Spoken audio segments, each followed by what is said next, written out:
Donc l'ADA du Tarn, si je dis pas de bêtises, m'a fait venir voilà, sur 3 jours à Albi pour rencontrer de jeunes albigeois, je crois que c'est comme ça qu'on dit. C'est ça. Voilà, pour qu'on travaille en utilisant la danse hip-hop, mais le but du jeu c'est de travailler en fait sur l'univers de Kaderatou, et particulièrement du dernier spectacle qui s'appelle The Roots. Voilà, le but du jeu c'était vraiment de pas faire juste un stage de danse hip-hop, c'est vraiment d'aller chercher dans le parcours de chaque jeune en fait, pour qu'ils nourrissent les ateliers en fait. Et voilà, c'est leur offrir des clés en fait, des portes qui puissent ouvrir pour eux-mêmes avancer eux-mêmes dans leur danse plutôt que juste apprendre des mouvements en fait. Voilà, c'est se baser sur l'expérience de chacun pour en sortir grandi.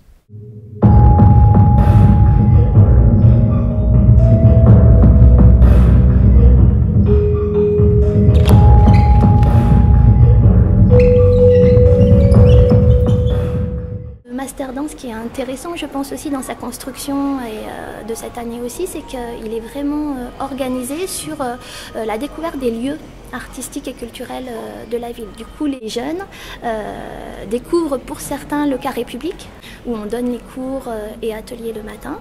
L'après-midi, ils vont au Grand Théâtre en salle haute pour pratiquer la danse hip-hop avec Virgile, le danseur de Kaderatou. Et puis, ils se rendent aussi à la médiathèque pour regarder des projections de la cinémathèque ou des projections sur l'univers de Kaderatou. Donc, c'est vraiment une liaison aussi et une découverte des lieux artistiques et culturels avec de nombreux partenaires. Donc, le service jeunesse, l'ADA du Tarn, mais aussi en partenariat, médiathèque et la scène nationale d'Albi. Peut-être pour me faire plaisir. Il doit y avoir une personne qui décolle du sol. Comme nous sommes pour Ils ont visité la modalité. il fait presque jour. J'entends le coq. Vous prenez le temps, vous êtes connectés. Prenez le temps de la porter d'abord. De le porter. Plus large. Voilà, je veux juste un porté fixe. Un porté qui s'arrête. Voilà. Je commence à ne plus t'attendre. Il faut bien que tout Ça, voilà, ça bloque. Ça prenne le compte et ça relâche. Hop, ça danse un peu et l'autre se fait porter pareil. Je veux un vrai porté et qui se fixe. Comme si j'avais mourir.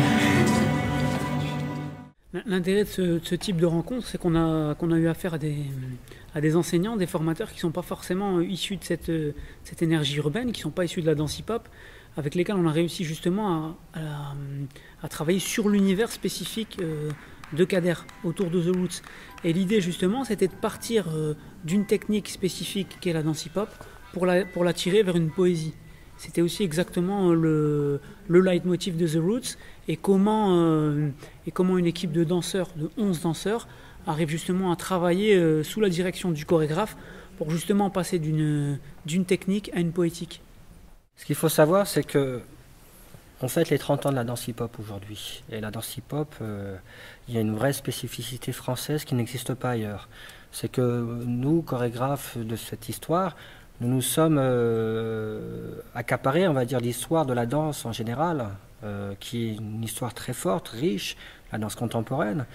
Lorsque je vois les œuvres de Joseph Nash, Maggie Marin, Prej Locage, de Pina Bausch, de Bilkin Jones, tous ces grands chorégraphes qui ont fait des œuvres remarquables qui m'ont touché, je me suis posé moi la question, mais comment eux ont fait aussi? Comment eux ont fait pour mettre en place, pour parler de ça? Donc nous nous sommes inspirés, nous nous sommes frottés, nous avons pris de cette histoire, nous sommes allés à la rencontre d'eux, nous avons essayé de comprendre les méthodologies d'écriture chorégraphique, que ce soit sur la composition à 2, à 3, à 4, sur le rapport au sol, le rapport à la hauteur, enfin voilà. Et aujourd'hui, il y a une vraie scène artistique hip-hop, justement, parce que on vient de là. Et c'est ça qui fait notre force, et c'est ça qui fait que, de par le monde, on est très regardé, en fait. Et ça, c'est vachement intéressant, quoi. On n'est pas sur des rapports LA style. Ça existe ça en France, mais on est aussi sur autre chose. Et le but de cette journée, c'était de leur dire, c'est bien la technique, parce que de toute façon, chaque technique a une base. Donc apprenez cette base, transmettez cette base-là, mais ensuite, n'oubliez pas qu'avec cette base, vous pouvez nous raconter des histoires. Donc, quelles histoires voulez-nous raconter? Pour moi, C'était l'essentiel en tout cas de ce que j'avais envie de leur transmettre aujourd'hui dans le cadre de cette rencontre.